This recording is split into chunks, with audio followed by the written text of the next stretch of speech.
I tū ngā tauira kura tuarua o te rohe o te whanganui a Tara ki tā rātou whakataetai kapa haka i tēnei rānei ara i te whare tapere o te rauparaha i Porirua.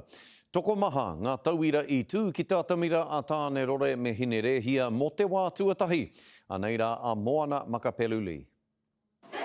He ihi, he wehi, he wana te karawhiu a ngā tauira o te whanganui a Tara ki te papa whakatū waiwai. Tuatahi ake ko te whānau a Tara i ka kitari kākā, I whitawhita ai te ahi. Auwe, te tūmeke rawa, I te tino pai te tū, kia o ki whakaro, engari, ai, he tino pai.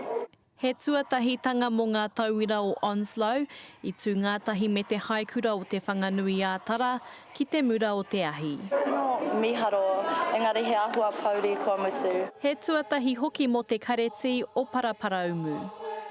Ko te whakamaunga kanohi o ngā pai whakawā.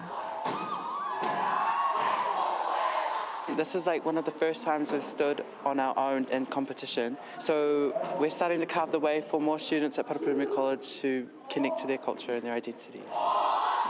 Kei mahu e te wāhi ki o tātou tini aitua.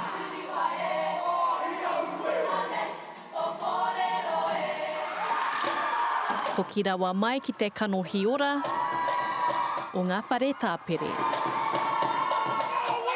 He maia no ngā kaiako, he maia hoki no ngā mātua. I couldn't be prouder. It was fantastic. You know, proud of our sister.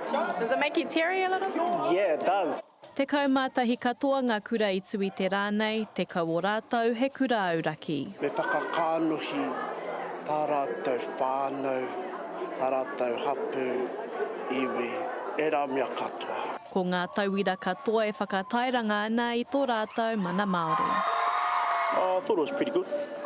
Like you left it all on the floor, I hope. Ko ngā tūranga mana nui e rua ki ngā whakataetai a motu te whai. Kia kawe ake I te mana o te rohe o te whanganui a Tara ki te motu whānui. Moana Makapeluli, te karere.